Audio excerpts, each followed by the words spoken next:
Então, meus amigos do esporte, o futebol tenta ensinar, mas eu não aprendo mesmo, né? Se tivesse que pensar no início do campeonato, possíveis derrotas do Cruzeiro, eu jamais citaria Red Bull Bragantino, Ceará, Santos, Vasco, teve a do Inter também, todo mundo se lembra o que aconteceu, mas ali o Inter ainda tinha uma projeção positiva. O Vasco, tecnicamente, bem inferior, mas deu espaço pra cacete, né? O Cruzeiro não...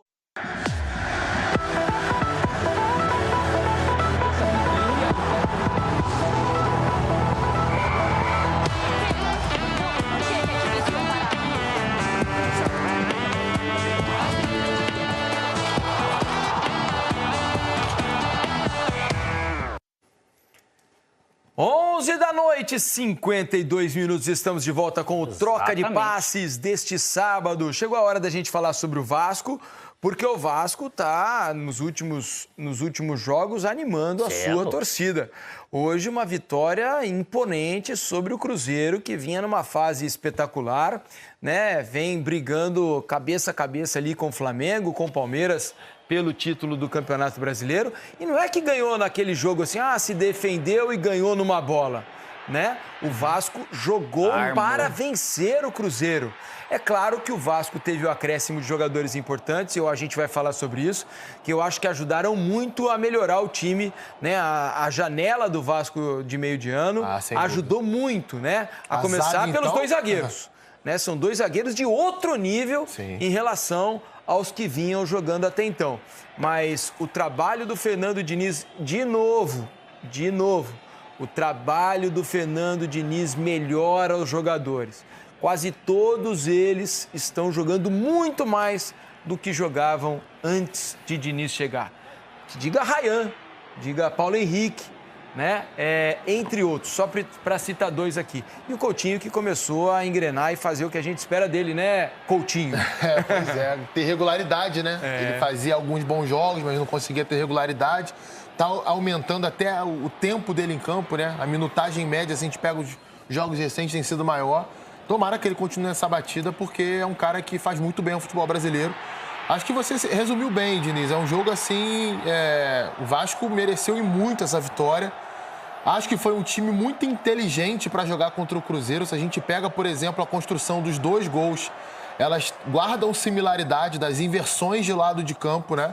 O Vasco geralmente é um time que acumula muitos jogadores de um lado da jogada, insiste ali porque tem mais gente naquele setor para chegar até a área adversária. Só que isso, se você perde a bola, você tem uma tendência a sofrer muito no contra-ataque adversário.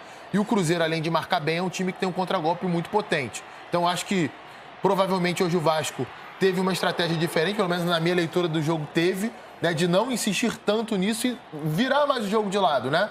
Espalhar mais os jogadores pelo campo para não sofrer tanto com o contragolpe e fazer a bola circular de uma forma um pouco mais limpa, como aconteceu no jogo de hoje. Nos dois gols isso ocorreu. O Cruzeiro melhora um pouco no segundo tempo ali, com a entrada do Arroio. Parecia até próximo de empatar o jogo. Tem uma jogada ali antes do segundo gol do Vasco, que é o Arroio. Ele entra em diagonal por trás da defesa, ele chuta, o Léo Jardim faz a defesa. Mas o Vasco logo depois fez 2-0 com o Paulo Henrique. Grande atuação do Paulo Henrique, aliás, está muito bem na temporada, né? Desenvolveu bastante com o Fernando Diniz, como você falou. E merecidamente vence. Até poderia ter feito o terceiro gol depois, né? Uma bola do Puma, tem uma finalização do Ryan também dentro da área que o Cássio espalma para o lado. E acho que para o Cruzeiro fica um alerta. Terceiro jogo seguido que no primeiro tempo o time entra com a concentração mais baixa, com a intensidade mais baixa. Contra o Bahia, contra o Bragantino, conseguiu virar. Hoje contra o Vasco não deu. A gente comentava ontem aqui no Troca, né? Que o Cruzeiro ainda mostra a capacidade de resiliência, de conseguir tomar um gol e virar os seus jogos. Hoje não foi possível, Alex. Aliás, um grande jogo em São Januário, né? Bom jogo. O Vasco deixa o jogo muito aberto, né? Então o jogo segundo tempo, então, corrido, oportunidades para os dois lados. Agora, o que o Ryan tá jogando de bola, hein, Alex? O menino tá numa evolução, assim, assombrosa, E sabe o que é o duro? Você deixa ele... Rapaz, com a confiança que ele tá. Condição física, que ele tá se descobrindo. Antes do Diniz era um Ryan e agora é outro.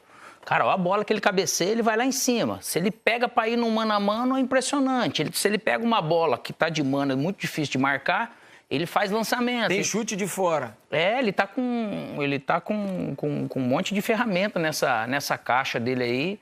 Mas o Vasco, ele, nesse sentido, lógico, ele tá melhor, né, cara? E facilita muito para esses atletas tecnicamente melhores fazer diferença. Isso é óbvio, né, cara? Então, é muito legal que o Vasco conseguiu endurecer esses jogos, até para Flamengo, e agora você pega para Cruzeiro. Isso é evolução. E há pouco tempo atrás, aí tava muita gente pedindo a cabeça do Diniz, né, para você ver como é que é. E às vezes precisava, lógico, de jogadores. Isso o Vasco contratou dentro das suas, né, possibilidades. E foi muito bem no Cuesta. Foi muito bem no Cuesta e no Robert Renan também. Robert Renan. Eu digo o Cuesta especificamente porque é um jogador que tem um mercado de clubes até que hoje tem uma situação financeira melhor que o Vasco. Ele foi titular da seleção colombiana na última Copa América, fez vários jogos como titular ao longo das eliminatórias. Então, é um cara que não estava bem no Galatasaray, estava um pouco em baixa, o Vasco foi lá, opa, baita negócio. Trazer esse cara para tentar recuperar. Não, então, e o trio Cuesta, Robert Renan e Cauã Barros deu outra estabilidade para o setor defensivo do Vasco. Aí teve toda essa evolução do Ryan e a evolução do Coutinho. Poxa, que lógico que vai fazer diferença, né? E a condição física, por tudo que ele passou, agora que ele está começando a destravar qualquer bloqueio emocional em relação a se machucar, em relação a limites que o corpo dele e a mente dele podia ter. Entende? Então, agora, daqui para frente, tomara que não aconteça nada para vir como um banho de água fria, mas está jogando e quem está jogando, está treinando direto, o risco ele acaba tendo, mas é muito bom. Imagina para ele, eu fico imaginando de verdade para ele, cara, o Júnior Santos, a hora que voltar a jogar, Neymar, a hora que conseguir de novo ter um coisa. Cara, você ficar machucado seguido, cara, olha, algo você muito entra em campo triste, já com receio, né, Alex? Você fala, como. Eu vou dar um pique. Aí você fala, ai meu Deus, mas e se eu der o pique e se fisgar minha coxa, né? Porque o jogador fica com essa pulga atrás da orelha. E me lembro também da gente dizer aqui, Alex, depois do empate do Vasco contra o Ceará, a gente colocou na tela aqui os próximos jogos do Vasco, porque era uma sequência duríssima. Isso é bom de falar. O Vasco tinha uma sequência de Flamengo, Bahia, Cruzeiro e Palmeiras. E a gente disse o seguinte, olha, se o Vasco conseguir pontuar razoavelmente nesses 4 jogos, o Vasco escapa do rebaixamento. E o Vasco não só pontuou razoavelmente, como pontuou muito. O Vasco consegue empatar com o Flamengo, que hoje não é fácil para ninguém. O Vasco ganha bem do Bahia. O Vasco ganha do Cruzeiro e agora tem um jogo contra o Palmeiras, um jogo duríssimo lá no Allianz Parque, né, em que qualquer coisa pode acontecer. O Palmeiras, óbvio, é favorito jogando em casa, tem um time mais arrumado, um time pronto, disputando o título, mas hoje dá para acreditar, qualquer coisa, né? Não, e olha só como é que a coisa é doida, né? O Cruzeiro não perdia como visitante desde abril. Tem isso. O Cruzeiro, a última vez que perdeu como visitante foi contra o Palestino pela Copa Sul-Americana. Passou quase que o Campeonato Brasileiro inteiro sem perder jogos fora de casa, agora veio perder para o Vasco novamente. Primeira vez, vou repetir aqui o que eu falei na abertura do programa. Primeira vez no campeonato que o Vasco vence 2 jogos seguidos. A gente está na 25ª rodada. Dá também uma dimensão do quanto esse time não conseguiu encaixar anteriormente no Campeonato Brasileiro. 5 rodadas sem perder. A última vez que isso tinha acontecido foi no meio do Brasileiro do ano passado. 7 pontos de 9 possíveis contra essas equipes. Tenho certeza que muita gente, se você olha assim, que você falou, Flamengo, Bahia, Cruzeiro e Palmeiras. Mesmo que Cruzeiro e Palmeiras fossem dentro de São Januário, há quanto tempo o Vasco não tinha vencido dentro de São Januário pelo Brasileiro?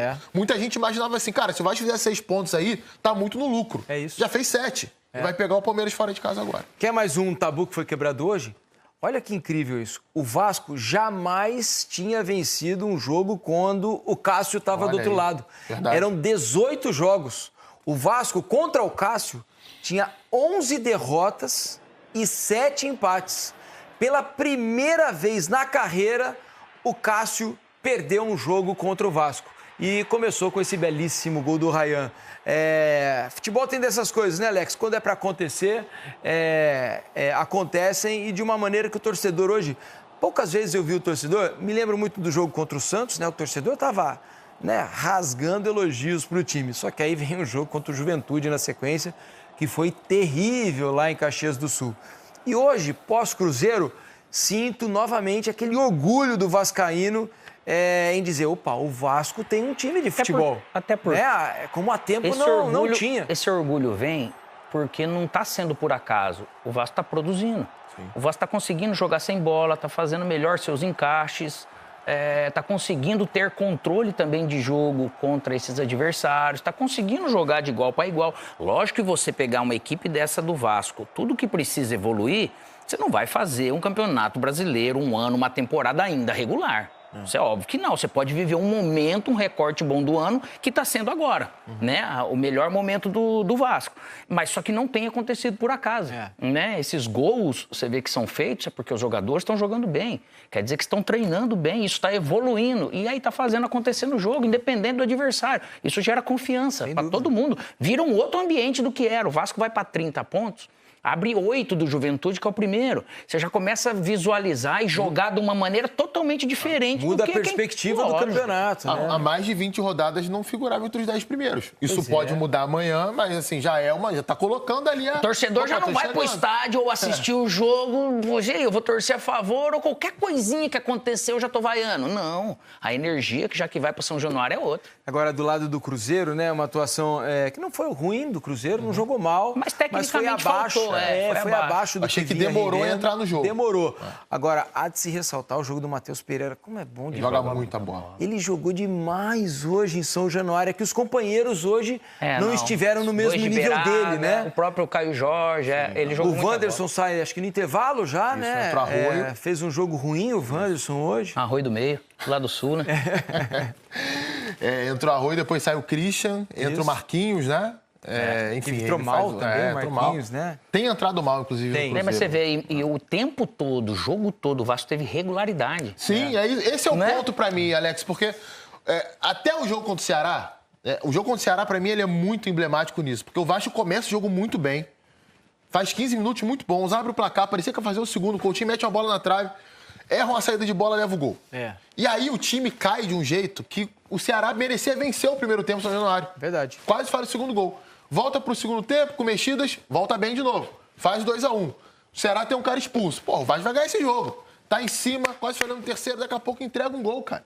Então, assim, era um time que, até o jogo contra o Ceará, tinha muitas oscilações, assim, bruscas dentro de um mesmo jogo. Oscilar é normal, cara. Nenhum time vai jogar 90 minutos do mesmo jeito, mas...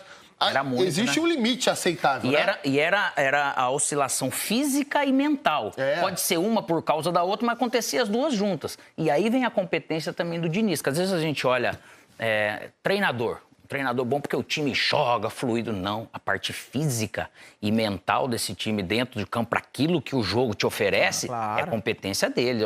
A condição que o Vasco consegue jogar hoje, fisicamente, é muito melhor do que antes da Copa do Mundo, até porque foram chegando jogadores, entendeu? Não, fora que a gente falava das contratações aqui, olha, vejam as substituições do Vasco hoje, como melhoraram. O Matheus França entrou, fez bom jogo, quase fez um gol, né? Uma jogada trazendo para dentro, batendo por cima. O David entrou, né? Teve uma chance ali de esquerda, uma chance de canhota que ele bate por cima. O Andrés Gomes ajuda. Hoje até entrou um pouco menos bem do que em outros jogos. Então, assim, o elenco deu uma encorpada. Antes o Diniz olhava para o banco, não tinha nada. Hoje ele tem jogadores capazes de mexer no jeito de jogar. Eu acho que só a questão é ainda encaixar o Verratti de novo, né? Vai chegar aí. O Verratti continua sofrendo um pouco para jogar. E aí eu não sei se é uma questão do jeito de jogar. Ele ajuda indiretamente os outros. Talvez. Ajudando, né? Porque eu não sei se tem uma questão, né? O jeito mudou de jogar. Antes o Vasco buscava a bola aérea o tempo todo. Mas hoje a bola ia vir para ele e o Ryan se intrometeu no meio. Verdade, o Ryan sobe e faz o gol. Hoje a bola é mais trabalhada, né? E aí talvez seja melhor para o time, melhor para os outros, pior para ele. Eu ia citar isso, né? Se a gente volta o Vasco das primeiras rodadas, o Vasco do Carille, era o Vasco que a gente sabia qual era a principal jogada. Tabela, triangulação pela esquerda. Bola no ali, Piton. Boom. Piton não jogou hoje. Verratti não tá bem. E o Nuno não jogou bem hoje, que era outro jogador fundamental. Então, assim, eu citei 3 caras aqui que durante vários jogos o Vasco dependeu deles para ganhar, para criar. E hoje eles... Um não tava, o outro não tava bem. E assim, o Verratti eu acho que tem ajudado muito defensivamente. Hoje ele faz até um desarme importante numa bola que o Kaique chutaria ele da entrada da área. Ele vem e antecipa.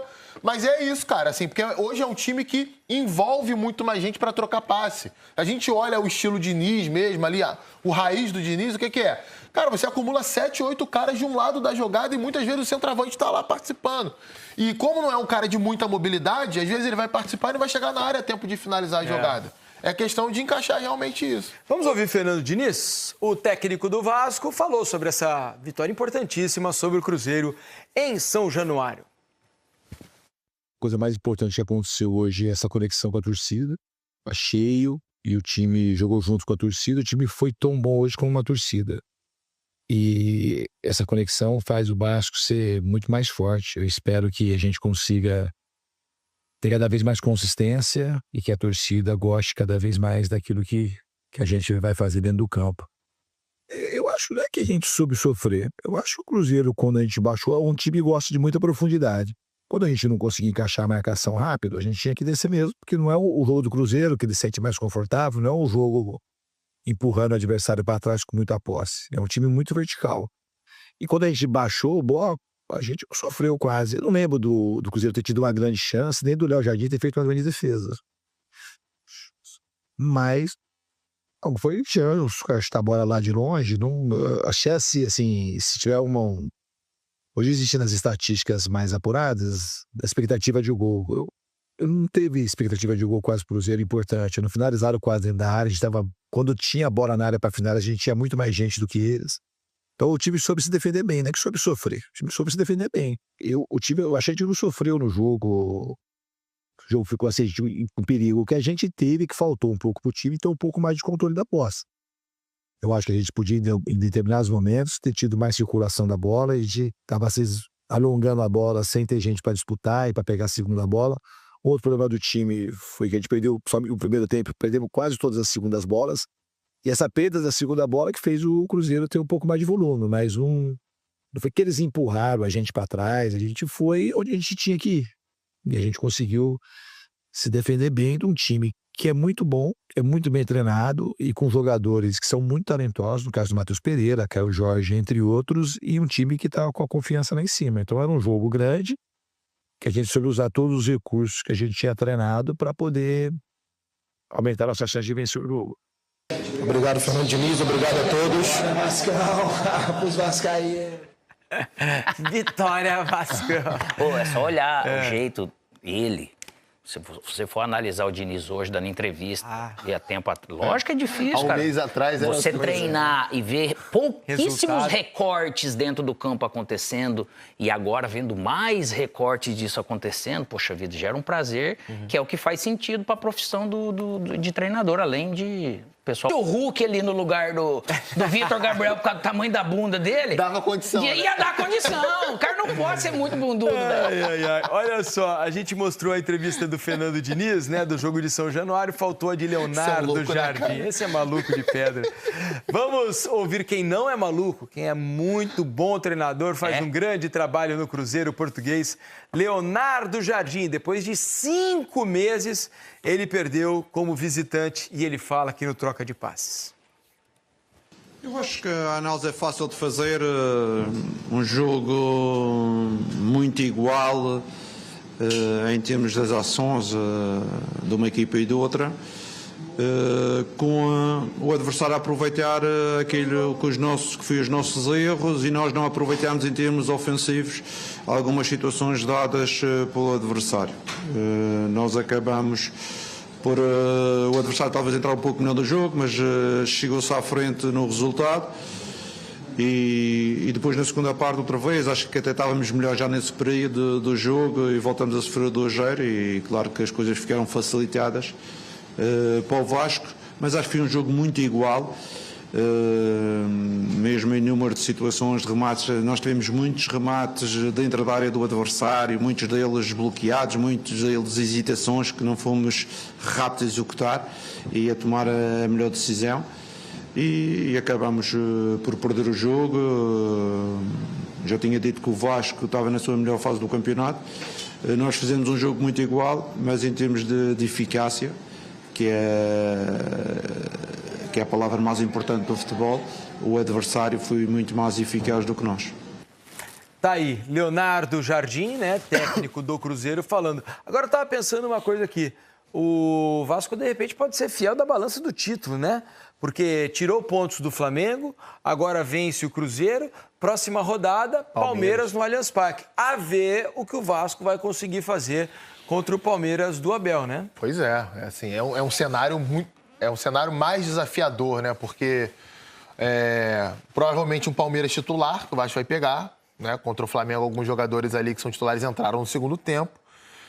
A atmosfera de estádio é diferente daquela que o Vasco já está mais habituado a jogar no Maracanã, com torcida meia-meia ali no estádio. Então, assim, é bem desafiador mesmo, mas dentro daquilo que o Vasco tem jogado e até o que mostrou em jogos fora de casa, contra grandes adversários, né? Ganhou equipes boas fora de casa, jogou bem contra equipes boas. Não acho impossível surpreender, não. Não, não é não. O Cruzeiro agora vai ter que secar, né, Alex? É pegar o secador ali amanhã, assistir ao jogo da Fonte Nova lá em Salvador, secar o Palmeiras, depois secar o Flamengo no jogo contra o Corinthians. Tem que secar com força, não tem como. Vai ter que torcer contra os adversários, tem que torcer. Porque agora o Cruzeiro continua com um ponto a menos que o Flamengo, mas tem 2 jogos a mais, por exemplo, do que o Rubro Negro. E 3 jogos a mais do que o Palmeiras. E só 1 ponto a mais. Então, é uma derrota que pode atrapalhar bastante os planos do Cruzeiro em termos de título, né? O jogo com o Flamengo no segundo turno é no Maracanã, né? Então, assim... E com o Palmeiras também. Também, no Allianz Parque. Isso. É um grande jogo. É uma derrota ruim, né? Ruim. Em termos de ruim, título. Mas também mora e acontecer, né? Claro. Aí vai torcer agora para que Flamengo e Palmeiras também tropecem aí nas próximas rodadas do Campeonato Brasileiro. Então, meus amigos do esporte, o futebol tenta ensinar, mas eu não aprendo mesmo, né? Se tivesse que pensar no início do campeonato, possíveis derrotas do Cruzeiro, eu jamais citaria Red Bull Bragantino, Ceará, Santos, Vasco, teve a do Inter também, todo mundo se lembra o que aconteceu, mas ali o Inter ainda tinha uma projeção positiva. O Vasco, tecnicamente, bem inferior, mas deu espaço pra cacete, né? Cruzeiro notavelmente eficaz, hoje não foi. Teve a falha do Kaique ali, que inclusive gerou o primeiro gol do Vasco. Eu imagino que isso não vai mexer com a cabeça dele, que é muito bom jogador, né? O Vasco acabou abrindo o placar numa falha dele. O Cruzeiro seguiu explorando muito mal todo o espaço que o Vasco dava, que depois acabou ampliando o placar, fazendo 2-0. Eu reconheço que jogar em São Januário é embaçado, mas o Vasco ofereceu campo, né, gente? O Vasco abriu clarão para o Cruzeiro jogar, mas a peça ofensiva hoje ficou muito longe do que a gente se acostumou a ver. Muito longe mesmo. Isso que aconteceu hoje é algo raro, porque desde abril, naquele São Paulo e Cruzeiro no Morumbi, a gente viu o Cruzeiro perder muito pouco, né? Com a derrota de hoje, a terceira no Campeonato Brasileiro. Essa derrota aí, ela acaba sendo mais amarga, mais ácida, porque o próximo adversário é exatamente o Flamengo, né? Então, assim, de notícia boa mesmo, só de poder contar com os jogadores que estavam pendurados, com risco de ficarem fora contra o Flamengo. Só isso. Então que o Cruzeiro aprenda com os erros, mas tem um porém, que acima de tudo não perca a eficiência, não perca a eficácia, porque são marcas registradas desse Cruzeiro que faz uma campanha muito, mas muito boa até aqui. E não pode perder eficiência e eficácia. É isso aí. Beijo na alma.